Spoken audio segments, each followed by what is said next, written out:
बिस्मिल्लाहिर्रहमानिर्रहीम, अस्सलाम वालेकुम नाज़रीन, आप देख रहे हैं news one tonight with me Syed Asim Raza. आज के प्रोग्राम में आज की डेवलपमेंट्स को अगर हम देखें तो गुज़श्ता रोज़ अफ़गानिस्तान से कुछ ख़बरें आई सोशल मीडिया, और अफ़गानिस्तान के कुछ सहाफ़ी इस बात के ऊपर ख़बर दे रहे थे कि अफ़गानिस्तान में कोई एयर स्ट्राइक्स की गई हैं, धमाके हुए हैं और वहाँ पर TTP की जो क़यादत है उनको एलिमिनेट किया गया है, और ग्राउंड अटैक भी हुआ क्योंकि फायरिंग की भी आवाज़ें आती रहीं, एयर स्ट्राइक्स भी की गई। वल्लाह आलम उसके अंदर क्या कुछ हुआ, लेकिन ये है कि जहन्नुम वासिल किए गए उसकी ख़बरें आ रही हैं। मुतज़ाद की जो TTP की क़यादत है उसको एलिमिनेट कर दिया गया। उसके अलावा अगर हम बात करें, आज DG ISPR की एक प्रेस कॉन्फ्रेंस जो कि नॉर्मली तो GHQ यानी ISPR में की जाती है, लेकिन आज उन्होंने की है कोर हेडक्वार्टर पेशावर से, और वहाँ से हम अगर बात करते हैं तो उन्होंने जो मैसेज दिया है उन लोगों को जो कि दहशतगर्दी के ख़िलाफ़ जारी ऑपरेशंस के अंदर रुकावट है, उनको बड़ा क्लियर मैसेज दिया गया है। और उसके साथ साथ हम बात करेंगे गज़ा की सूरत हाल के हवाले से, जहाँ पे पीस का एग्रीमेंट हुआ, शुक्र अल्हम्दुलिल्लाह, लेकिन अब आगे क्या होगा, किस तरह इसकी मॉडलिटीज़ तय होंगी, कौन कौन सी फोर्सेस होंगी जो उसको कंट्रोल करेंगी, क्या इसराइल अपने वादों पर कायम रहेगा, क्या इनखला करेगा, क्या हमास डिसआर्मेशन के हवाले से जो की जाती है कि डिसआर्म करने की बात होती है और उससे हथियार डलवाने की बात की जा रही, क्या वो मुमकिन हो सकेगा। इन्हीं हवालों से बात करेंगे। हमारे साथ प्रोग्राम में इस वक्त मौजूद हैं वीडियो लिंक के ऊपर ब्रिगेडियर रिटायर्ड सैयद गज़नफ़र अली साहब, दिफाई तज़ियाकार हैं। खुशामदीद कहते हैं ब्रिगेडियर साहब आपको।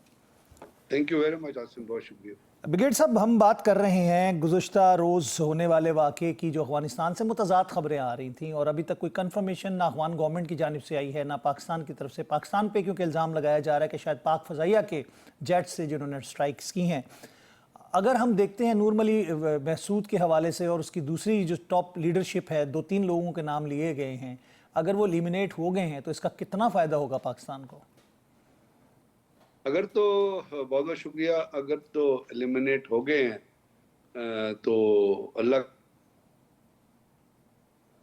गर्दों से जान छूटी, जहन्नुम वासिल हुए, जिन्होंने न सिर्फ पाकिस्तान के लिए बल्कि खित्ते के लिए एक बदअमनी की और दहशतगर्दी की सूरत हाल पैदा की थी। और ये वो लोग हैं, याद रखिएगा, ख्वारजी जिनके बारे में आपके मज़हब में 10 शहादतें जो बता दी गई हैं कि ये किस किस्म के होंगे और ये क्या करेंगे और किस किस्म का इस्लाम ये लेके चलेंगे। तशद्दुद इनका इस्लाम होगा और लोगों पे जुल्म करेंगे। तो वो तमाम चीज़ें अब हर पाकिस्तान में हर बच्चा जानता है। और उसके साथ है अफ़गानिस्तान की हुकूमत जो मुनाफिकों से भी बदतर है, जो उसको आपको पता है आज उनका जो वज़ीर ख़ारिजा जो भारत बैठा हुआ है, भारत की गोद में बैठा हुआ है। तो ये वो हुकूमत है, और जितने भी लोग हैं जो अमेरिका से डॉलर खा के, इंडिया से पैसे खा के, मुसैद से पैसे खा के, ये खैरात पे और भीख पे जिंदा रहते हैं। इनके गैरत नाम की तो कोई जो जो इनको पैसा दे दे उसके पीछे ही चल। पर जब तक पैसा दे रहा था पाकिस्तान, बैग भर भर के देता था, यहाँ से लेके जाते थे, अमेरिकन डॉलर लेके जाते थे, यहाँ के मदरसों में पढ़ते थे, यहाँ पे रहते थे, होटलों में रहते, पाकिस्तान के साथ थे। आज यहाँ से अफगानिस्तान चले गए, भारत पैसे दे रहा है तो भारत के पास चल के, तो ये भिखारी हैं, ये they are must worse than मुनाफिक, समझे ना। तो ये है, ये चीज़ है। अब उसके अंदर जो अब आपने बात की स्ट्राइक्स की, तो एक बात याद रखिएगा कि अफगानिस्तान के अंदर पिछले दिनों बहुत सारी ऐसी वारदात हुई हैं जहाँ पे फितना अल ख्वारिज के खिलाफ वहाँ के लोगों ने कार्रवाई की है। लोगों ने इनको जो खाना दिया उसमें जहर मिला दिया, और ये अफगानियों ने किया, और उससे वहाँ पे वो जो चंदा पार्टी थी उनकी सबकी डेथ हो गई। इसी तरह फिर बॉर्डर के ऊपर भी ऐसी चीजें हुई। फिर अभी पिछले दिनों पापा कोई 30-32 के करीब अफगान थे, वो क्रॉस कर रहे थे बॉर्डर, अफगान नेशनल थे, तो पाकिस्तान की चेक पोस्ट है उसने डिटेक्ट किया, फायरिंग हुई, 30 के करीब लोग मर गए। फिर जिरगा आया उनको लेके जाने के लिए। फिर अफगानिस्तान के अंदर आपस की बहुत ज्यादा लड़ाइयाँ हो रही हैं, वो कंधारी ग्रुप और काबिल ग्रुप इनके दरमियान हो रही है। तो अब ये खबरें तो आ रही हैं, और अफगानिस्तान भी जो है वो ऊपर से तो कहता है कि जी हमारा कंट्रोल नहीं है, लेकिन ये उनके लिए भी सर, काबुल के अंदर और पकीतिया की बात की जाए, उन 2 जगहों पे कहा जा रहा है रिपोर्टेडली धमाके सुने गए और ऑपरेशन हुआ है। ये वो जगह हैं जो अफगान कंट्रोल्ड, जो गवर्नमेंट कंट्रोल्ड एरियाज़ हैं, जो अफगान जो हुकूमत है उसके कंट्रोल में एरियाज़ हैं, वहाँ पे किया गया है। और वहाँ पे ये मेरा मैं भी आपसे अर्ज करूंगा, अफगानिस्तान के अंदर जो इंटरिम गवर्नमेंट है वो भी इनसे तंग है एक तरह से। उनकी कलेक्शन तो चल रही है, लेकिन जैसे मैंने आपको बताया दो कंधारी ग्रुप और Haqqani group and all that, उनकी भी आपस में, और पिछले दिनों आपको पता है मौलाना ये हैबतुल्लाह की भी चेंज की, तब्दील होने की और रजीम चेंज की खबरें आ रही थी। तो ये भी हो सकता है कि अंदर की आपस की ग्रुपों की लड़ाई है जिसकी वजह से ये चीज़ हुई है। बहरहाल जिस तरह भी हुई है, अगर हुई है तो ये बड़ा एक खुशाइंद है मुकाम है। लेकिन पाकिस्तान ने जिस तरह कहा है ना आज, जो कि जी हम उससे पहले भी हमने इस आज़म का इज़हार किया कि जी अफगानिस्तान के अंदर, अफगानिस्तान से हम किसी किस्म की भीख नहीं मांगेंगे, बल्कि हम अपनी सिक्योरिटी की जिम्मेदारी खुद ही लेंगे। और साफ जाहिर है एक जो डिलीवरेंस किस्म की चीज़ें होती हैं, उसमें सिक्योरिटी अदारों को अपनी सिक्योरिटी की जिम्मेदारी जो है वो खुद ही कबूल करनी पड़ती है, और वो पाकिस्तान ने कबूल की हुई है। अब यहाँ जो आपने बताया जो प्रेस कॉन्फ्रेंस पेशावर में हुई, वो मेरा ख्याल क्योंकि KPK में पिछले दिनों में ये जो सीनियर ऑफिसर्स की जो शहादत हुई है, लेफ्टिनेंट कर्नल और एक मेजर, और फिर डेरा इस्माइल खान में आपने देखा एक मेजर, 7 लोग शहीद हुए हैं। उससे पहले आपने देखा बन्नू के अंदर जो FC लाइन पे जो हमला हुआ है, जिसमें हमारे 5 लोग जो अंदर आए थे, उनमें से 3 जो अफगानी शहरी थे। और इससे पहले अफगानिस्तान के लोगों की जितनी इन्वॉल्वमेंट जी, हो रही है इसी हवाले से तो DGI SPR ने डिटेल्स भी दी हैं। उन्होंने कहा 2024 में पाक फौज के दहशतगर्दों के खिलाफ 14,535 ऑपरेशंस हुए, IBOs ऑपरेशंस। रवाबस KP में 915 दहशतगर्द जहन्नुम वासिल किए गए। और उसके बाद उन्होंने कहा कि उसके अंदर जो अफगान जो शामिल थे सिटीजन्स, 30 खुदकुश हमला आवर जो थे वो अफगानी थे। अगर उसके अलावा अगर हम देखें, खैबर पख्तूनख्वा में 2024 के दौरान दहशतगर्दों के खिलाफ 14,535 ऑपरेशंस किए गए। अफगान सरहद से दाखिल जो दरअंदाजी हो रही थी उसके अंदर 135 खारजी मारे गए। ठीक है, 161 अफगानी दहशतगर्द हलाक किए गए। ये डिटेल्स हैं, यानी कि एक वाज़ह सबूत मौजूद हैं। बल्कि एक तो गवर्नर का बेटा भी था अफगानिस्तान के किसी एक सूबे का, जिसको मारा गया था, आपको याद होगा। जी बिल्कुल, मैं तो आपसे ये अर्ज कर रहा हूँ ना कि अभी मैंने आपसे मेंशन किया कि कोई 3 हफ्ते पहले 35 दहशतगर्द थे, अफगानी थे, जो दाखिल हो रहे थे पाकिस्तान के अंदर, और उनको right on the border, right on the fence detect हुआ, तो उनको टारगेट किया गया, उनकी बॉडीज पड़ी रही। उसके बाद अफगानिस्तान से जिरगा आया उन लोगों को लेने के लिए, और पाकिस्तान ने एक हाई मोरालिटी का सबूत देते हुए वो बॉडीज उनके हवाले कर दी, और वो पाकिस्तान के अंदर दहशतगर्दी के लिए आ रहे थे। तो पाकिस्तान ने तो बारहा इस चीज़ का मुजाहरा किया कि जी हम अफगानिस्तान के साथ मिलकर चलना चाहते हैं, और अफगानिस्तान आज जहाँ खड़ा हुआ है वो पाकिस्तान की वजह से खड़ा हुआ है। दोहा मुज़ाकरात जो होते हैं वो पाकिस्तान ने फैसिलिटेट किए थे ना। सबसे पहले तो इस्लामाबाद में हुए थे, फिर आप उरमची गए, उसके बाद कहीं जाके दोहा पहुंचे थे ना, और वहाँ पाकिस्तान ने बहुत सारी चीज़ें इनको अरेंज करके दी थी। उसके बाद ये भी उन्होंने ये भी कहा था कि हमारी सरजमीन इस्तेमाल नहीं होगी। लेकिन एक ट्रेडिशन है अफगानिस्तान के अंदर, और अगर आप तारीख उनकी पढ़ें तो उसमें आपको ये चीज़ नज़र आएगी कि वहाँ जो ये जो लीडरान जो होते हैं ना, जो भी, जैसे अब अगर आप कहें ये जो इंटरम गवर्नमेंट के जो मुनाफिक हैं, इस किस्म की जितनी भी वहाँ पे लीडरशिप होती है, उन्होंने हमेशा अपने जिन्होंने उन पे एहसान किया ना, उनकी पीठ पे छुरा घोंपा है। वो चाणक्य की जो पॉलिसी उसको फॉलो करते हैं। तो अब पाकिस्तान ने चूंकि इनके ऊपर एहसान किया था, इनको यहाँ पे रखा, अफगान महाजिन यहाँ पे आए, यहाँ पे रहे, इनकी वजह से पाकिस्तान में कितने क्राइम्स आए, यहाँ पे क्लैशन को कल्चर आया, डकैती आई, यहाँ पे रतौड़ा ग्रुप आया, यहाँ पे अपना हीरोइन कल्चर आया, यहाँ बद अखलाकी के जो है वो इमोरालिटी के केसेस होने शुरू हुए। वो सब पाकिस्तान ने बर्दाश्त किया। इतने बड़े बड़े ट्रेलर सड़कों पे चलते थे, वो कोई रोड टैक्स नहीं पे करते थे, सर्टिफिकेट लेके जाते थे कि जी हम अफगानिस्तान से डिस्प्लेस होकर इधर आ गए। अब इतना बड़ा एहसान, ये जितने आज बैठे हुए मुल्ले, ये सब के मुल्ला, जितने मुल्ला साहब हजरात ये बैठे हैं अफगानिस्तान के अंदर, ये सारे पाकिस्तान के मदरसों में पले हैं। वहां पे ये रोटियां खाते रहे, खैरात की रोटियां खाते रहे, लोगों से मांगते रहे कि हमें रोटी दो, हम खाएंगे।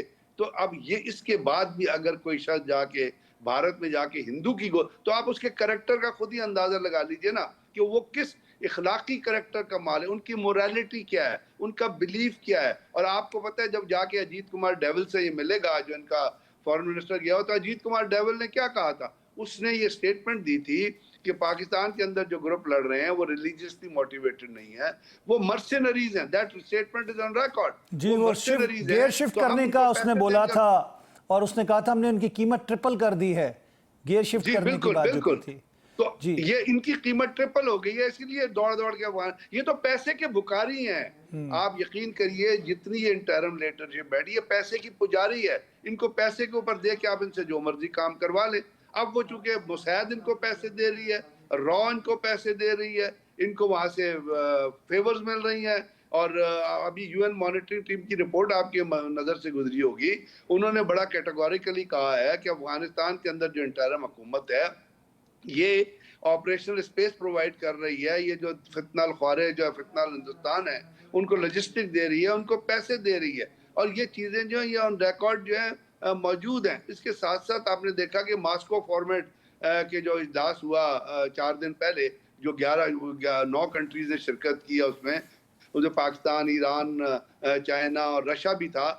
वहां पे इनको कहा गया कि जी फिर पहले वो मीटिंग हुई थी 11 लोगों की, उसके बाद फिर मीटिंग हुई 5 वज़राए अपना वो रिप्रेजेंटेटिव की फॉर अफगानिस्तान, जिसमें रशिया भी था, ईरान भी था, चाइना भी था, पाकिस्तान। वहां इनको कहा गया कि जी आपके मुल्क के अंदर दहशतगर्दी के अड्डे मौजूद हैं, आप उन दहशतगर्दी के अड्डों को ख़त्म करें, उनके अंदर फितनल ख्वारे, फितनल हिंदुस्तान, ISKP और उसके बाद अलकायदा ये परवरिश पा रही हैं, आप उनको सपोर्ट कर रहे हैं। लेकिन अब ढिठाई देखें और बेगैरती देखें कि जानते हुए कि दुनिया ये कह रही है कि आप दहशतगर्दी को सपोर्ट कर रहे हैं, वो वहां बैठ के उनको डिनाई करते हैं और कहते हैं कि जी हमारे यहाँ तो नहीं मौजूद है पड़ोसी। तो बात ये है कि जब एक गवर्नमेंट का करैक्टर ही ना हो, जब एक गवर्नमेंट का, जब एक इंटरिम हुकूमत का कोई इखलाकी और मॉरली और नहीं, लीगल वो हुकूमत खुद लेजिटिमेट हुकूमत तो है नहीं, तो उनका मोरल ग्राउंड्स आप क्या मांगते हैं? क्योंकि जब तक उसको दुनिया तस्लीम नहीं करेगी, उनका कोई लीगल स्टेटस नहीं होगा, तो वो कैसे कोई लीगल काम करेंगे? अच्छा ब्रिगेड साहब, हम बात करेंगे गज़ा की सूरत हाल के ऊपर। पीस एग्रीमेंट हुआ, खुदा करके जंग बंदी हुई, यरगमालियों को छोड़ने की बात की जा रही है। आपको क्या लगता है कि क्या इसराइल अपने वादों की पासदारी करेगा? क्या हमास के ख़िलाफ़ कोई और ऑपरेशन नहीं होगा? क्या हमास जो कंट्रोल है उसको किसी न्यूट्रल फोर्स के हवाले कर देगी? पहली बात तो पहली जो आपने बात की, क्या इजराइल कबूल करेगा? इजराइल ने कबूल नहीं किया और ना वो करेगा, और नेतन्याहू ने उसके ऊपर अपनी तकरीर कर दी है और एक जगह बैठ के उसने हिब्रू में इसका जवाब भी दे दिया, और वो जवाब आपको सोशल मीडिया पे हर जगह, हर प्रिंट और इलेक्ट्रॉनिक मीडिया में अवेलेबल। उसके बाद कोई जंगबंदी नहीं हुई है, भूल जाएं कि वहां जंगबंदी होगी, बिकॉज ट्रंप और नेतन्याहू और उसका जो सन इन लॉ है कुशनर, वो एक पेज पे हैं गाजा के अंदर। क्योंकि जब ट्रंप आया था, आते ही जो उसने प्लान दिया था कि हम वहाँ पे रिजॉर्ट बनाएंगे, उसको डेवलप करेंगे, वहाँ पे सयाहत करेंगे, वो असल में उसके बैकग्राउंड में वो चीज़ है जिसके बेसिस पे वो थ्रू नेतन्याहू फ़लस्तीन से हर फ़लस्तीनी का खात्मा करना चाहता है। अगर वहाँ जंग बंदी हुई है तो आज फिर 45 लोग या 60 लोग क्यों शहीद हो गए? अगर वहाँ जंग बंदी हुई है तो ट्रंप ने क्यों नहीं कहा कि भाई आप वहाँ पे जो हमले हैं वो रोकें? अगर जंग बंदी हुई है तो इसराइल ने अपने फोर्सेस को जो है वो हॉल्ट क्यों नहीं कराया? सो देयर इज नो जंग बंदी, there is no peace plan. ये अब अभी तक तो ऐसा लग रहा है कि ये हॉक्स है जो बुनियादी तौर पे ग्रेजुअली पैलेस्टीनियंस को ख़त्म करने के लिए और इस्लामी ममालिक को धोखा देने के लिए और उनको लूप में रख के उनकी फेवर हासिल करने के लिए ये तमाम का तमाम इतना नहीं बड़ा तो ड्रामा सर, मचाया जा। फेवर क्या मिलना था? ट्रंप साहब को भी नोबेल प्राइज तो नहीं मिला ना, उनका नाम नॉमिनेट तो नहीं हुआ जी, जो कोशिशें वो कर रहे तो थे। बात यह है कि नोबेल प्राइज के अलावा जो ज़ियोनिज़्म का जो ऑब्जेक्टिव है वो क्या है? गोल्डा मेयर ने कहा था, आपको याद होगा 1968 में, कहा था कि there is no place for Palestinians in Gaza, in Palestine, there is no such thing like Palestinians. तो वो उसी को चीज को लेके आगे चल रहे हैं। तो मैं अर्ज कर रहा हूँ कि ये जो प्लान जो सपोर्ट कर रहे हैं उसके ऊपर तो आप देख लीजिए ना कि अमेरिका ने क्या इनिशिएटिव लिया है। अगर वो कहता है कि जो वहाँ पे जंगबंदी हो गई तो क्या वहाँ पे जो फलस्तीनियों की किलिंग है या उनका जो जेनोसाइड है वो रुका है? अब जब भी जंगबंदी होती है उसका पहला पैरामीटर क्या होता है? पहली क्लॉज क्या होती है? पहली क्लॉज ये होती है कि जो वेरिंग फैक्शंस हैं, जो 2 ग्रुप्स हैं या 3 ग्रुप्स हैं जो आपस में लड़ रहे हैं, वो रुक जाएं, हथियार ना फेंके, लेकिन अपने एक्शंस बंद कर दें। सीज फायर हो जाए। पाकिस्तान इंडिया के दरमियान जंगबंदी हुई थी तो यही हुआ था, अभी सीज फायर हुआ था तो यही हुआ था। इंडिया ने उनकी ISPR की जो उनकी तर्जुमान है सोफिया, उसने भी आके टीवी पे ही कहा था कि हम जंगबंदी करना चाहते हैं और हम हमले नहीं करेंगे, पाकिस्तान भी ना करे। लेकिन क्या आज आपको आसिम ये चीज नजर आ रही है कि इजराइल ने वहां पे लोगों को मारना बंद किया? अगर नहीं मारना बंद किया, इसका मतलब ये है कि देयर इज नो सिंसियरिटी कि जी वहां पे कोई जंगबंदी करें, बल्कि कोशिश ये है कि फलस्तीन से हर फ़लस्तीनी को जो है वो ख़त्म कर दिया जाए, और वहाँ पे जो मलबे का ढेर अगर आज भी अगर आप शुरू करते हैं उसको करने, तो अब 10 साल लगेंगे उस मलबे को रिट्रीव करने के लिए, जिस तरह वो गाज़ा के अंदर उन्होंने जो हाल कर दिया, आप उसकी रीबिल्डिंग के लिए अंदर के, फिर आप कह रहे हैं फोर्स, वो फोर्स के ऊपर कौन होगा, कहाँ होगा, क्या उसकी कोई शक्ल सामने आई?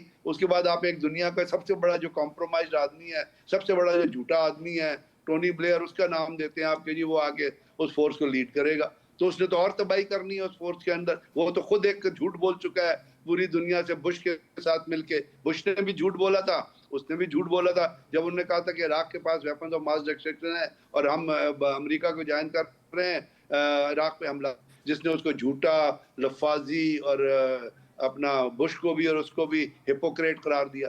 तो बात यह है कि जो इंटेंशन, जो एग्रीमेंट है, जो लफ्ज हैं, वो उनकी अगर प्रैक्टिकल मैनिफेस्टेशन आपको नजर आए तभी हम ये कह सकते हैं ना, क्योंकि जंगबंदी की तरफ आप जा रहे हैं। आज तक तो कोई ऐसी सूरत हाल नहीं है जिसमें आप ये कह, और अगर इसराइल जो है इस जेनोसाइड से नहीं रुक रहा तो हमास क्यों हथियार फेंकेगा? हमास भी अपनी अथॉरिटी को कायम करे और रखना चाहिए।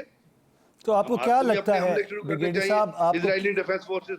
जैसे कि आपने कहा कि आज भी 40-45 लोगों को शहीद कर दिया गया और ये सिलसिला भी रुका नहीं है, आपको क्या लगता है कि इस जो एजेंडे में या इस मुआहदे में आपको अमल दरामद होता हुआ कहीं पे नज़र आ रहा है कि इस पे मनोअन हो जाएगा? अभी तक तो वो जो माहिदा आया है उसके ऊपर ही क्लॉजेज आ गई ना। पाकिस्तान ने कहा है, पाकिस्तान के फॉरेन मिनिस्टर ने स्टेटमेंट दी थी कि जी ये तो वो माहिदा नहीं है जो हमने हाँ, चेंज एक्सेप्ट कर किया दिया था। गया, तब्दीली हो गई उसमें। तो जब चेंज कर दिया गया तो माहिदा किधर रह गया फिर? वो तो जब आपने तब्दील कर दिया, जो है वो कुशनर ने और नेतन्याहू ने मिल के, और उसके अंदर से वो क्लॉजें निकाल दी, उसके बाद फिर नेतन्याहू ने स्टेटमेंट देता है कि हमारा मकसद पूरा हो गया है, कि फ़लस्तीन का उसमें नाम ही नहीं है। तो फिर वो तो देयर इज़ नो माहिदा, there is no paper existing. और पाकिस्तान भी उसके ऊपर कह चुका है कि हमने इस चीज़ पे तो फिर जब है ही नहीं, तो इसका मतलब अभी तो सारी चीज़ हवा में है ना। There is no document, there are no proposals, and if there are proposal it's not acceptable to those people जो उस मीटिंग में बैठे हुए थे जहाँ पे फ़लस्तीन में अमन की बात हो रही थी। ठीक है, बहुत बहुत शुक्रिया, thank you very much brigadier साहब, आपने अपना कीमती वक्त हमें दिया और अपनी राय से हमें आगाह किया। नाज़रीन, हम यहाँ पे लेंगे वक्फा, उसके बाद अगले गेस्ट के साथ हाजिर होंगे।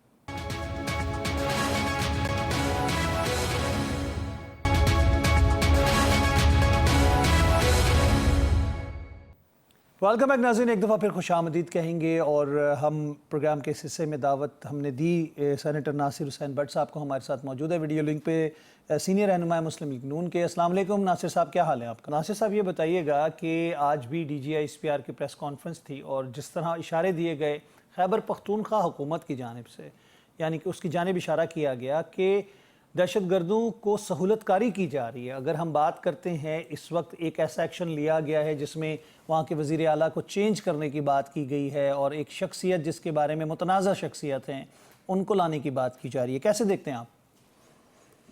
देखिए, बिस्मिल्लाहिर्रहमानिर्रहीम। मैं ज़रा शुरू करूँ। देखें कि आप तारीख तो देख लें कि जब कतर में किसने तालिबान को उधर मिला के ये उधर से आज़ादी दिलाई थी जेलों से, उनके साथ मुज़ाकरात किए थे, उनको बात किया था दोबारा आके इधर।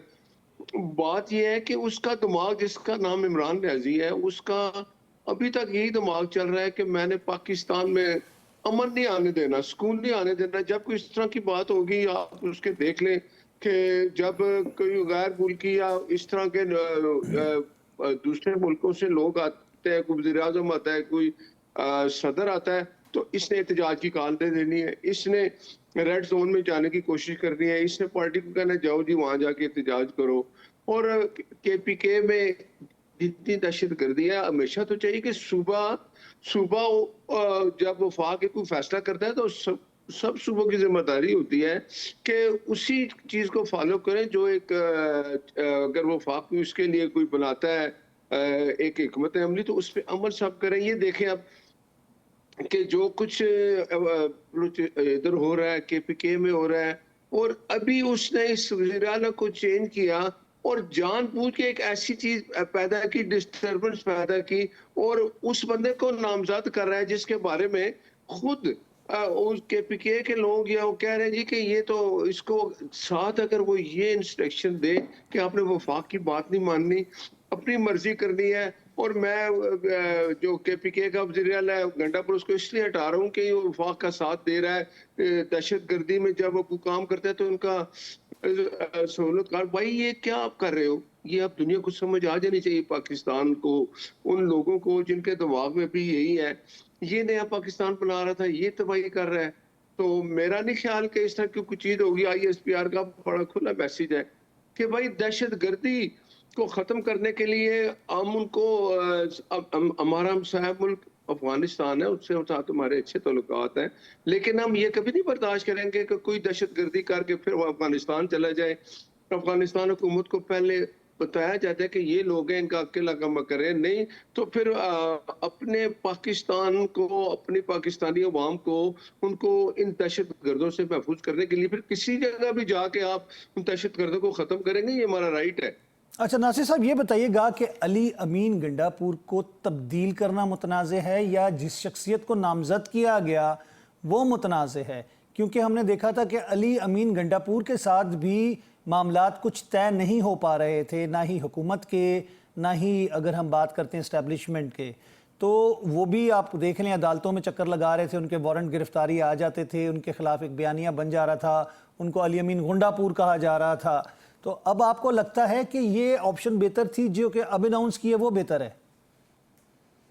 नहीं, दोनों बेहतर नहीं है। देखिए, अली अमीन गंडापुर ना, इमरान खान ने समझा था कि ये मुझे वो देखे ना, उसके जो बयानात होते हैं, मैं आ रहा हूँ, मैं आप ही निकल के आ रहा हूँ, मैं क्लाशनकोव उसके हाथ में होती थी, मैं जाके इमरान खान को जेल तोड़ के निकाल रहा हूँ। फिर उसने रेड जोन में जाके क्या किया, वो वादे पे वादे करता रहा। तो इमरान ने समझा ये मेरा वादा पूरा नहीं कर रहा, इसमें इतनी सख्त नहीं है, तो उसने उस बंदे को लाया जो इससे भी ज्यादा वर्ष है। लेकिन ये एक बात याद रखिए कि पीटीआई का जो हालत है ना, वो यही है कि इमरान खान कहता है एक मैं हूं, अगर मैं नहीं तो अल्लाह माफ करे वो जो उसकी एक MLA कहती कि फिर पाकिस्तान नहीं। भाई अब ये नहीं है, तुमने जो कुछ किया उसकी सजा तो पाओगे। और ये जो ये कर रहा है, मैं नहीं समझता कि ऐसा बंदा दोबारा, ऐसे बंदे को उसने वज़ीर आला जो इससे भी, जिसको ये हिदायत वो दे रहा है कि आपने वफाक के साथ नहीं चलना, ये कैसे हो सकता है? ये कभी नहीं हो सकता कि उसको वज़ीर आला बनाया जाए। और मुझे यकीन है कि अपोजिशन और बाकी जो आज़ाद उम्मीदवार हैं वो मिल के KPK में ऐसी हुकूमत बन सकती है, कोई कोशिश करें। लेकिन इसको तो बिल्कुल नहीं लाना चाहिए जो वो खुद ऐलान कर रहा है कि आपने आना है और वफाक की बात नहीं मारनी, और दहशतगर्दी जो कर रही है उनकी सहूलतकारी कर रहा है ना दहशतगर्दों की। तो इस तरह का वज़ीर आला किस तरह आ सकता है जो वफाक की मैं बात नहीं कर रहा कि जो पाकिस्तान के खिलाफ लोग हैं उनकी हिमायत करेगा। जी, तो नासिर साहब, आप ये समझते हैं कि कोई और मखलूत हुकूमत बन सकती है? ये चांसेस मौजूद हैं? देखें, ये बिल्कुल, देखें, जमहूरियत है, वो लोग जो आज़ाद हैं, और मेरे ख्याल में 20 या 25 लोग और चाहिए, 18 लोग हैं, 18 साथ मिलेंगे। जी, 18 का नंबर है। 18। मैं एक बात करता हूँ कि अगर अगर अगर वो KPK के लोग और वो MPA जो आज़ाद हैं, अगर वो समझते हैं कि ये KPK को बचाने के लिए ये जो इमरान है ना, ये इसका दिमाग ही ऐसा ही है कि इन्हें पाकिस्तान पे बेहतरी नहीं आने देनी। बाकी सूबों में काम होते हैं, आप देखें इस सूबे का क्या हाल था। उसका वज़ीर आला हमेशा यही कहता था मैं आ रहा हूँ, मैं इधर जा रहा हूँ, मैं इमरान खान को छुड़ाने जा रहा हूँ। उसको सूबे की कोई परवाह नहीं, वहां दहशतगर्दी सबसे ज्यादा। तो मेरा ख्याल है कि इसमें तब्दीली जरूर आएगी, और जो वहाँ KPK की अवाम है वो इस चीज पे जरूर सोचेगी कि अगर इस तरह का दोबारा एक बंदा ला के मजीद तबाही तो किसी ने नहीं करनी, और ना वफाक इसकी इजाजत देगा, ना पाकिस्तान इसकी इजाजत देता है कि दहशतगर्दों की जो सहूलतकारी करे वो आके KPK का वज़ीर आला बन जाए। जी, अच्छा, ये बताइएगा नासिर साहब के पीपल्स पार्टी और नून लीग के दरमियान कल सीज़ फायर हो गया, यानी कि जो शोला बयानी चल रही थी, बयानात चल रहे थे एक दूसरे के खिलाफ। हमने देखा जरदारी साहब से इसाक डार की क़यादत में एक डेलीगेशन जाके मिला, और अब मेरे ख्याल से कुछ ठंडी हवाओं का, जिसे कह सकते हैं ना, कि पता चल रहा है कि जी उस नवाब शाह से उठना शुरू हो गई हैं। आपको लगता है कि ये पायदार रहेगी या फिर इस इलाक़े के अंदर मज़ीद तंदही और कुछ गर्मी और भी पैदा हो सकती है? नहीं, मेरा ख्याल है कि देखिए, जब कोई कारकुन होता है, मैं कारकुन हूँ, कोई पीपल्स पार्टी का कारकुन है, जब वो जज्बात में आते हैं तो ठीक है, एक दूसरे के साथ बातें होती है। ये कहते हैं थोड़ी बहुत ही जो कहते हैं ना कि एक दूसरे के साथ बात करना, ये भी एक जमहूरियत का उसूल होता है कि आपको राइट होता है बात करने का। लेकिन जब बड़े मिलेंगे आपस में, मेरा ख्याल है आपने देखा मुलाकात हो गई है और ये चीज़ अब बिल्कुल खत्म हो गई है। और जो मजीद इसमें आगे अब कोई बात नहीं जाएगी। वफाक में हम मिल के हुकूमत है हमारी, KPK कराची सिंध में पीपल्स पार्टी की हुकूमत है, पंजाब में मुस्लिम लीग की हुकूमत है, सदर आसिफ अली जरदारी है वफाक में बैठे हुए, उनका एक चेयरमैन सेनेट है वो भी पीपल्स पार्टी से है, सदर, और पंजाब का जो गवर्नर है वो भी पीपल्स पार्टी का। तो मेरा ख्याल है अब बात होगी है तो आप आगे देखेंगे कि मिल के इकट्ठे चलेंगे और वो अपने सूबे में बेहतर काम करे। पंजाब में मरियम नवाज माशाल्लाह बहुत अच्छे काम कर रही है। और इस थोड़ी सी जो मिसअंडरस्टैंडिंग में ये हुआ है कि पता चल गया है कि पंजाब का सूबा जो अच्छे काम कर रहा है, सिंध को भी चाहिए अच्छे काम करे, अपने इस तरह की वो भी अपनी कामयाबियां बताए, तशहीर करे, KPK अपनी करे, सिंध बलूचिस्तान में अपने। तो ये चीजें होती रहती हैं। लेकिन अब मुझे यकीन है कि ये जो थोड़ी बहुत डिस्टर्बेंस या गलतफहमी थी, जब बड़े मिले हैं तो ठीक हो गई। जी, मेरा ख्याल है कि मजीद कोई बयानात उज़्मा बुखारी साहिबा के हम नहीं देखेंगे अब। नहीं, मेरा नहीं ख्याल है कि अब कायदीन ने सख्ती से दोनों तरफ ये फैसला कर लिया कि अब किसी किस्म की एक दूसरे के खिलाफ जो है बात नहीं की जाएगी। अच्छा, अब इसमें हम एक चीज़ और भी देखते हैं, पीपल्स पार्टी इस चीज़ को इत्तेहादी नहीं मानती अपना, वो कहती है सिर्फ हमने सपोर्ट किया है नून लीग को, हुकूमत को। आपको लगता है कि कहीं पीपल्स पार्टी जो है वो इत्तेहादी बन जाएगी, यानी कि मिनिस्ट्रियाँ ले लेगी नियर फ्यूचर में, यानी कि हुकूमत में शराकतदार बन जाएगी? मुझे आपने मेरे दिल की बात की। मुझे लगता है कि वो समझते हैं कि हमने पहले ना करके किया, तो अब भी तैयार है हम। अच्छा। अगर वो कहेंगे तो वो वजारतें जरूर लें। तो मुस्लिम लीग नून ने तो हमेशा कहा कि अब जब चाहे वजारतें ले लें। अगर वो वजारतें लेंगे तो हमें खुशी होगी, हमें उसमें कोई एतराज नहीं है। अब शायद वो इस बात पे अगर कोई फैसला हो जाता है, बड़े बैठे हैं, तो मेरा ख्याल है हो सकता है कि पीपल्स पार्टी को ये हो कि हमने वजारतें नहीं ली और अब हालात अच्छे हो गए, मुल्क अच्छी तरफ चल पड़ा है। और जब से हिंदुस्तान को हमने जवाब दिया तो दुनिया में एक इमेज है और इसमें हम हमारी वजारत जो खारजा पॉलिसी है वो आपके सामने है। तो उनको अगर इस तरह का है तो मैं खुलेआम कह रहा हूँ, अगर उन्होंने वजारतें देनी है तो मियां नवाज शरीफ साहब और PM साहब खुले दिन से मानेंगे, उनको वजारतें देंगे हम। अच्छा, यानी कि आपकी ख्वाहिश, नून लीग की ख्वाहिश ये है, आप कह रहे हैं, लेकिन ये है कि अभी तक उनकी तरफ से हामी नहीं भरी गई। अब बात आती है जनाब कि जब हम गवर्नेंस के मसाइल की बात करते हैं, सिंध के मसाइल और उसके बाद पंजाब के हवाले से भी बात की जाती है, सैलाब मुतासरीन के हवाले से आवाज़ उठाई गई, आपको लगता है कि ये मामलात कहीं ना कहीं जाके तय हो जाएंगे? अब मेरा ख्याल है ये मामलात अब काफी तय हो चुके हैं और ये फैसला हो चुका है। लेकिन कुछ चीजें अगर कोई रहती भी होंगी, वो जल्दी जब बड़े बैठ गए हैं, मिल गए हैं और एक मुलाकात हो गई है, बाकी दोबारा फिर आसिफ अली जरदारी साहब की और शहबाज शरीफ साहब की इस्लामाबाद में मुलाकात हो जाएगी। लेकिन ये मैसेज चला गया है कि अब एक दूसरे के खिलाफ हमने इस तरह के बयान जी, जो वफाक से शिकायतें थी जिसका जवाब पंजाब देता था, अब वो वफाक जो है वो अपना किरदार सिंध में भी अदा करे, जो सबसे बड़ी डिमांड है सिंध की। नहीं, वो तो बिल्कुल करता है। देखिए, मैं बिल्कुल ऐसी बात जरूर है। वो कभी कभी आप देखें, बिलावल भुट्टो साहब से कल भी PM साहब की टेलीफोन पे बात हुई, वो मुलाकात करेंगे और जो उनके मिसाइल होते हैं जरूर हल होंगे बैठ के। हमेशा मैं आपको बात बताऊं कि किसी चीज का भी जो हल होता है वो टेबल टॉक होती है और वो बैठेंगे आपस में तो काफी मिसाइल हल हो जाएंगे। और ये भी मैं मुझे एक चीज कहता हूँ कि हम इकट्ठे मिल के, हमने मुल्क जब डिफॉल्ट की तरफ चले गए तो हम सियासी जमातें जो हुकूमत में है, हमने सब ने मिल के मेहनत की, पाकिस्तान को डिफॉल्ट से भी बचाया और अब हम इंशाल्लाह एक अच्छी समझ चल गए हैं, दुनिया रिकॉग्नाइज कर रही है, पाकिस्तान बेहतरी की तरफ जा रहा है। तो मेरा ख्याल है सब सियासी जमातें मिल के इसका फायदा भी उठाएंगी और पाकिस्तान मजीद आगे बढ़ेगा, छोटे मोटे इख्तिलाफात जल्दी खत्म हो जाए। जी बिल्कुल। और गज़ा के हवाले से सूरत हाल हमने देखा है, एक मुआहदा तय पा गया है, कैसा लगता है आपको? क्योंकि पहले तो इसहाक डार साहब ने कहा था ना कि ये वो पॉइंट्स ही नहीं है जो हमने दिए थे, उनको तब्दील किया गया। लेकिन करें कुछ ना करें, लेकिन कुछ ना होने से बेहतर है कि कुछ तो हुआ, कि जंग बंदी हुई। नहीं, वो ऐसी बात बिल्कुल ठीक थी कि जो सारे कहते हैं जितने वो नुकात थे 20 के 20, उनमें से अगर 15 भी 10-15 भी आ गए जिसपे अब हमास भी खुश है और इसराइल बैठ के बात कर रहे हैं, आप देखें वो खुशियां मना रहे हैं कि एक मुआहदा हो गया, तो अच्छी बात है कि उनकी रजामंदी हुई है दोनों की एक दूसरे के साथ। अगर वो उनकी अफवाज उनकी भी इसराइल की निकल जाएंगी वहां से, तो अमन आना चाहिए, अमन बहुत जरूरी है। और वो खुशियां मना रहे हैं हमास वाले अपने, और इसराइल ने भी कहा कि मैं अपनी उससे जो काबीना उसे मंजूरी करके जो कुछ मुआहदा है उस पर हम सख्ती से अमल करेंगे, तो अच्छी बात है।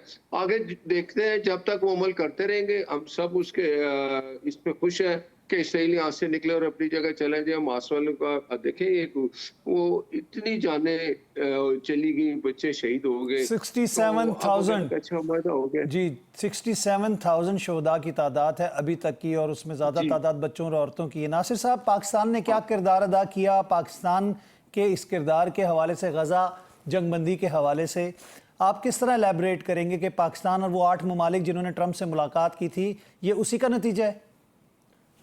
ये बिल्कुल उसी का नतीजा। आप देखें, ट्रंप ने जब प्राइम मिनिस्टर से मुलाकात की और आपने देखा, उसने कहा कि हम इंतजार कर रहे हैं कि पाकिस्तान का वजीर आजम आ रहा है और आर्मी चीफ आ रहे हैं, फील्ड मार्शल, हम उनके साथ बात करेंगे। ये 8 ममालिक के साथ मिल के जो मुआहदा हुआ, इसमें पाकिस्तान का बहुत बड़ा किरदार है। देखें, इसमें पाकिस्तान का बहुत बड़ा किरदार है।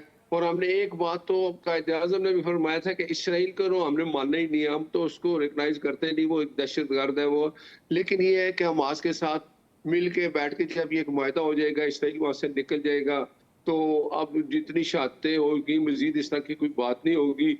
और आप आहिस्ता आहिस्ता आगे देखेंगे कि सारे जितने ये नुकात हैं इस पे अमल हो रहा है, तो ये बहुत खुशी की बात है। सब ममालिक इसमें खुश है, 8 ममालिक जो है, तो ये होना चाहिए, बहुत जरूरी था। जी, बहुत बहुत शुक्रिया नासिर हुसैन भट्ट साहब, आपने अपना कीमती वक्त हमें दिया, आप हमारे साथ रहे, थैंक यू वेरी मच। नाज़रीन, बात वही आती है कि खुदा खुदा करके ये जंगबंदी हुई और कत्ल व गारत का ये सिलसिला जो है, जेनोसाइड का सिलसिला बल्कि मैं कहूँगा, इसराइल की जानिब से ये ख़त्म हुआ। लेकिन बात यही है कि अब उसकी ज़बोहाली और वहाँ पर भूख और अफलास को ख़त्म करने के लिए और उसकी तामीर नौ के लिए क्या इक़दाम किए जाते हैं? कितने इस्लामी मुल्क आगे बढ़ के गज़ा के मकीनों का, फ़लस्तीन का हाथ पकड़ेंगे और उसको आबादकारी में मदद फराहम करेंगे? ये देखने वाली बात है, ये आने वाला वक्त ही बताएगा। लेकिन बात वही है कि इतने मुसलमान मौजूद हैं दुनिया में कि अगर वो थोड़ी थोड़ी इमदाद भी दें तो मेरे ख्याल से गज़ा के अंदर खुशहाली वापस आ सकती है। मैं आगे बढ़ूँगा ब्रेक के जानिब, और ब्रेक के बाद एक और गेस्ट के साथ हाजिर होंगे।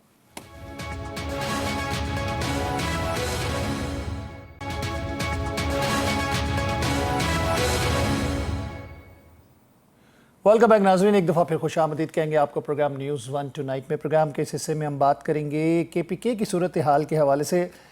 DGI SPR की प्रेस कॉन्फ्रेंस इस चीज़ की गमाजी करती है कि गवर्नेंस के मसाइल भी थे, उसके अलावा सहूलतकारी भी थी दहशतगर्दों के साथ। उसके अलावा अगर हम देखें तो पार्टी का जो बयानिया है उससे दहशतगर्दी के ख़िलाफ़ ऑपरेशंस को कमज़ोर करने की कोशिश की गई। मैं पाकिस्तान तहरीक इंसाफ की बात कर रहा हूँ कि हुकूमत उनकी वहाँ पर है। इस हवाले से गुफ्तगू करने के लिए हमने बात की है, हमारे साथ मौजूद है इस वक्त टेलीफोन लाइन पे फ़याज़ुल हसन चौहान साहब। अस्सलाम वालेकुम चौहान साहब। जी वालेकुम सलाम। सीनियर सियासतदान है, साबिक सूबाई वज़ीर हैं आप। फ़याज़ साहब, जो DGI SPR की प्रेस कॉन्फ्रेंस में नुकात उठाए गए, आपने सुना कि वहाँ पर गवर्नेंस को कमज़ोर किया गया, वहाँ पर हुकूमत के बयानिए को या पाक फ़ौज के बयानिए को, दहशतगर्दी के ख़िलाफ़ जो बयानिया है उसको कमज़ोर करने के लिए सहूलतकारी की गई, ये बात की जा रही है। और जब हम बात करते हैं दहशतगर्दी के तनाजुर में तो डेफिनेटली उसमें हर तरह की चीज़ आ जाती है। बिस्मिल्लाहिर्रहमानिर्रहीम। देखिए आसिफ साहब, बुनियादी तौर पर DGI SPR ने 100% दुरुस्त बात की है कि पिछले पूरे 2 साल से जब से इनकी हुकूमत बनी, फिर उससे पहले भी जो उससे पहले के 10 साल इनकी हुकूमत थी, उसमें इन्होंने परफॉर्मेंस की तरफ तो कोई तवज्जो नहीं दी। और परफॉर्मेंस का आलम देखो कि जो रिजाइन दिया है अली गंडापुर ने, उस रिजाइन के अंदर लिखा हुआ है कि मुझे तबाह हाल सूबा मिला, मुआशी तौर पे, एडमिनिस्ट्रेटिवली और हर एंगल से तबाह हाल सूबा।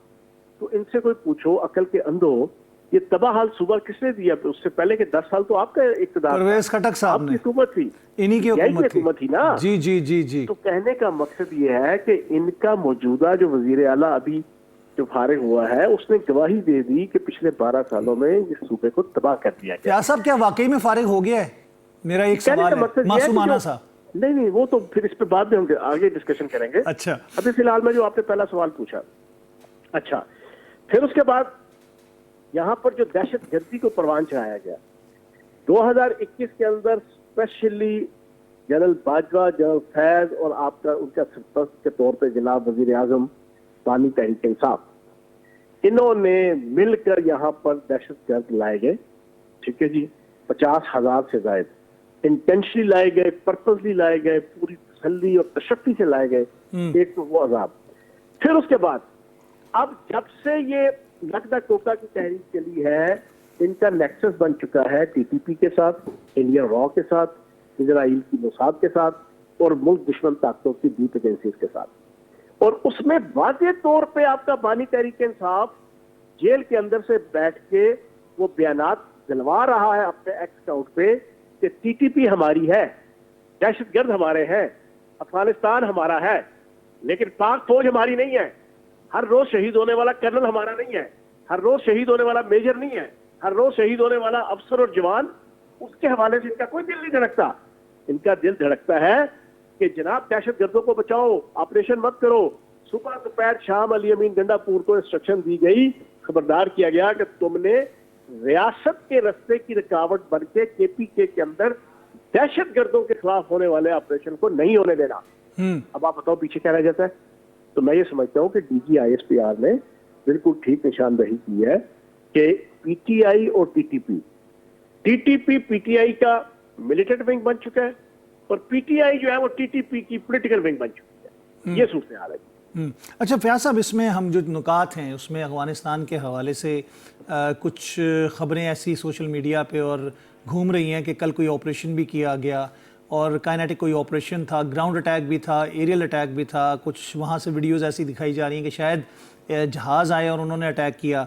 हम दहशतगर्दी के ख़िलाफ़ जो जंग लड़ रहे हैं, जिसमें अभी हमारे हालिया 11 अफसर और जवान जो हैं, जिसमें एक मेजर साहब, एक कर्नल साहब और सिपाही और उनके जो यूनिट के दीगर अफराद थे जो कि IBOS बेस्ड ऑपरेशन के लिए जा रहे थे, आप समझते हैं कि ये कुर्बानियाँ रायगां जा रही हैं जिस तरह KPK के अंदर नफरत फैलाई गई? एक तो जो कल ऑपरेशन किया गया, मैं ये समझता हूँ 1 तीर से 3 शिकार किए गए हैं। पहले नंबर पे इंडिया, दूसरे नंबर पे टीटीपी, तीसरे नंबर पे नकदा कोका की तहरीक कैदी नंबर 430 की, कि जो अब खुला के सुहेल अफरीदी जैसे लवन्ने टीनेजर, सियासत के टीनेजर और इंतहाई दर्जे के क्रिमिनल, चर्च के, मंशियात के, हेरोइन के, पाउडर के, असले के स्मगलर मुबैना तौर पर, ठीक है जी, उस शख्स को और जो खुल्लम खुल्ला टीटीपी का सरपरस्त है, उसके हलके के अंदर 5-6 केसेस मैं जानता हूं कि जिसमें FC के नौजवानों ने। साहब क्या ये इल्जामात हैं या फिर ये बाकायदा कोई शवाहिद हैं? आसिम भाई मेरी पूरी बात सुन लें जी। मैं जाती तौर पे भी जानता हूं, मुझे KPK के इंतहाई बाखबर सहाफियों ने भी बताया कि इस सुहेल अफरीदी के हलके में TTP का, रॉ का और सुहेल अफरीदी का एक बड़ा मुनज़्ज़म नेटवर्क काम कर रहा है। FC के जवान जब अपनी जिम्मेदारी पूरी करते हैं TTP तो FC का एक्टिविटी करता है, उसके खिलाफ अगले 10-12-15 दिन के अंदर कोई ना कोई कार्रवाई हो जाती है। एक कार्रवाई हुई कि FC के नौजवानों, FC के आपके तकरीबन 26 दहशतगर्दों को गिरफ्तार किया। अगले 10 दिनों में उनमें से 5 को जो है ना खुद के हमले में शहीद कर दिया गया। एक FC के अफसर ने आपके 3 दिन बाद उसके घर में खुद के हमला हो गया। ठीक है जी, ऐसे शख्स को जो लाया गया है, एक तो उसको भी मैसेज चला गया। ये 1 तीर से 3 शिकार हुए हैं जो कल अटैक किए हैं, तो पूरी दुनिया को बता दिया गया है कि हमारी जो ये एयर स्ट्राइक है ये 100% लेजिटिमेट है, मुल्की कानून के मुताबिक भी और इंटरनेशनल लॉ के मुताबिक भी। यही वजह है कि दुनिया के किसी कोने से इसके खिलाफ आवाज नहीं बुलंद हुई, ना UN की तरफ से, ना अमेरिका की, ना रशिया की, लेकिन हमारी तरफ से अभी तक कोई ओनरशिप इसकी नहीं ली गई, ना इसका ऐलान हुआ। सर ऐलान की ये बात नहीं है, ये जो एक्ट हुआ है ये एक्ट सारी दुनिया को पता चल चुका है, इंटरनेशनल मीडिया के जरिए से भी, काबुल मीडिया के जरिए से भी और बाकी भी। तो मैं ये समझता हूँ कि मेरी राय में ये बिल्कुल बरवक्त फैसला किया गया है और आइंदा भी जो कोई पाकिस्तान के अंदर इस किस्म की दहशतगर्दी की कार्रवाइयाँ कोई ग्रुप करे, अंदरूनी लोग करें या बैरूनी, उनको यही इसी तरीके से जवाब मिलना चाहिए। अली अमीन गंडापुर के साथ क्या हुआ? आपको क्या लगता है कि अलीमा खान साहिबा उनको ले डूबी हैं? नहीं, तसल्ली से सुनिएगा, पाकिस्तान की आवाम भी सुन ले। सर, बुनियादी तौर पर अली अमीन गंडापुर का बैकग्राउंड था फौजी। उसके वाले साहब भी खुद भी वो कंटोनमेंट में पल बढ़ के जवान हुआ। इसने पहले दिन से तहरीक इंसाफ के बानी को ट्रक की बत्ती के पीछे लगाया हुआ था कि मैं फौजियों के साथ और आर्मी के साथ मामला करके आपको छुड़वाऊंगा। अब ये इतने ग्रीडी और लालची अपनी रिहाई के हवाले से है। वो अलग बात है कि सोशल मीडिया के अंदर डट के खड़ा है कप्तान की जनाब ऐसी कैंपेन चलाई जाती है कि सादा लोग इंसान समझता है वो वाकई बड़ा डट के खड़ा है। वो अलग बात है कि 35 से 40 दफा जमानत की मिन्नत करने जनाब पिछले 2 सालों में अदालतों में किए जा चुके हैं, सुप्रीम कोर्ट से लेकर सिविल कोर्ट तक। हाँ, अब जो सवाल था आपका, अली अमीन गंडापुर ने तकरीबन पिछले 2 साल से इनको ट्रक की बत्ती के पीछे लगाया हुआ था कि मैं आपको छुड़वाऊंगा।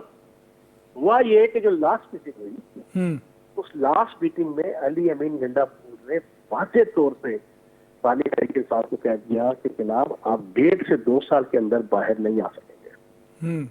जब उसने ये सुना तो वो वैसे ही उसके हवाले से जनाब इसकी आदत है, ये साल से ज्यादा 9 महीने से ज्यादा किसी के साथ नहीं चल सकता बानी तहरीक इंसाफ। जी, तो आपको लगता ये है कि वो परफॉर्मेंस की बुनियाद पर निकाले गए या फिर वो जो ट्रक की बत्ती के पीछे उनको लगाया गया था रिहाई के हवाले से वो मामला था? नहीं, तो परफॉर्मेंस अगर आपने के बुनियाद पे होता है, इनको टेंशन होती है, तो बानी तहरीक इंसाफ को तो जो है ना वो 2019 में ही उतार देना चाहिए था। क्या परफॉर्मेंस किया था वज़ीर आज़म? मन पक्की गालियां पूरी कौम झोलियां उठा उठा के जनाब 19, 20 और 21 में निकालती थी। बेरोजगारी, महंगाई, लॉलेसनेस, ना कोई असूल, ना कोई ज़ाब्ता, ना कोई वादा पूरा, ना कोई 50 लाख घर, ना कोई 1 करोड़ नौकरियां, ठीक है, ना कोई आपके 600 डैम, ना आपकी जनाब बाकी सारे के सारे जनाब मामलात तो नक्को नक थी जनाब 2019, 20 और 21 में। तो परफॉर्मेंस की बात में देखा जाए तो फिर ये तो, लेकिन परफॉर्मेंस कोई इशू नहीं है। आप जितने इनकी नॉमिनेशन देख लें, जितना कोई नकम्मा, नखट्टू, ना अहल बंदा होता है उसको ये लगाते हैं ताकि ये नाकाम हो तो जनाब मेरा कागज खराब ना हो, ये कामयाब हो ही नहीं रहा तो ये मेरे से आगे नहीं जा सकेगा। तो चौहान साहब, सोहेल अफरीदी का क्या बैकग्राउंड है? नहीं चौहान साहब बिल्कुल ठीक है, लेकिन मसला ये है कि अभी हालिया चंद दिनों के अंदर अंदर अलीमा खान साहिबा के साथ इनका तसादुम हुआ।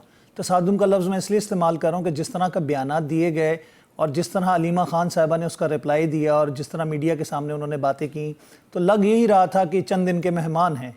क्योंकि अलीमा खान साहिबा का जिसे कह सकते हैं ना कि किसी का उनके साथ झगड़ा या फिर तसादुम जो है वो उसका पार्टी से हिजरत का पेशखेमा बनता है।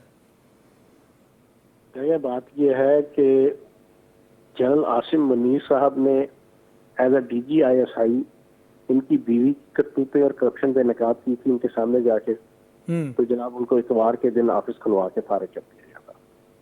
ये तारीख दोहराई अली अमीन गंडापुर ने।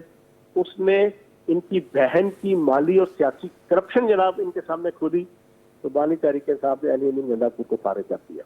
कहते ये है कि जनाब हम बड़ी जमहूरी पार्टी है, कहते ये है कि हम रियासत मदीना बनाना चाहते हैं, कहते ये है कि कानून जनाब सबके बराबर है, लेकिन अमल जो है ना वो बिल्कुल 180 डिग्री उल्टा है। तो ये सारी चीजें कौम देख रही है, कौम को समझ आ चुकी है कि सब रॉन्ग नंबर है, बानी तहरीक इंसाफ रॉन्ग नंबर है, सबको समझ आ रहा है। तो चौहान साहब आपको लगता है कि सोहेल अफरीदी साहब वजीर आला बन पाएंगे? क्या वो हलफ उठा पाएंगे? यार देखिए, मेरे ख्याल में तो दिल्ली हनूज दूरस्त, क्योंकि जो मामला है, पहली बात ये है, अच्छा एक इंकिशाफ कर दूं मैं आपके सवाल के अंदर, जी जी जी जी सुनने वालों के लिए। जी जी जी जब इन्होंने सोहेल अफरीदी को लगाने का फैसला किया तो पार्टी के कुछ रहनुमाओं ने आज से 2-3 दिन पहले मुलाकात के अंदर इनको खबरदार किया कि सूबा इंतहाई सुई हालत में है, दहशतगर्दी अरीज पे है, अफगानिस्तान की इन्वॉल्वमेंट है, बड़े बुरे हालात हैं। अगर इन हालात के अंदर सोहेल अफरीदी जैसा ना तजर्बाकार शख्स जिसको ना बोलना आता है, ना कोई एडमिनिस्ट्रेशन और मैनेजरियल क्वालिटीज उसके अंदर है, और कोई उसका जनाब बैकग्राउंड भी नहीं है, एक्सपोजर भी सुने ना, एक्सपोजर भी नहीं है, तो जनाब ये तो सूबा जनाब हमारे हाथ से निकल जाएगा और ये अफगानिस्तान के साथ शामिल हो जाएगा। तो आगे से तुम क्या जवाब दिए बानी तहरीक इंसाफ? उससे क्या जाता है तो जाए अफगानिस्तान के साथ, मुझे इससे कोई गर्ज नहीं, मुझे इससे कोई गर्ज नहीं। ये मुबैना तौर पर एक इंतहाई सीनियर सहाफी की रिपोर्ट है, तो ये एजेंडे पे है बानी तहरीक इंसाफ, इसको अकाउंट में एजेंडा दिया हुआ है, उस एजेंडे पे ये पिछले 3.5-4 साल से ये लगे हुए हैं। इनका सिर्फ मुराद यह है कि मेरी जान छुटे, मैं रहा हूँ, दुनिया जाए बाढ़ में, रियासत जाए बाढ़ में, पाकिस्तान माज़अल्लाह जाए बाढ़ में। जो इनके प्लान्स हैं, जो इनकी करतूत है और जो इनकी एक्टिविटीज हैं, इन्हें इससे कोई गर्ज नहीं कि मैंने कोई परफॉर्मेंस देनी होती तो ये सोहेल अफरीदी को नॉमिनेट करते, परफॉर्मेंस देनी होती तो ये अली अमीन गन्नापुर को, कोई कुक्कड़बाज है, कोई कबूतरबाज है, कोई चेस का स्मगलर है, कोई जनाब मंशियात का स्मगलर है।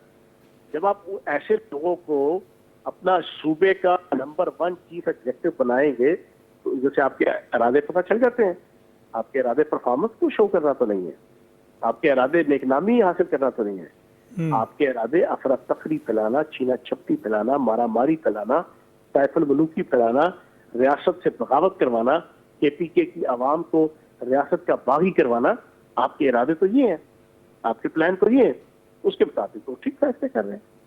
ठीक है, बहुत बहुत शुक्रिया चौहान साहब, थैंक यू वेरी मच। आपने अपना कीमती वक्त हमें दिया, अपनी राय से हमें आगाह किया।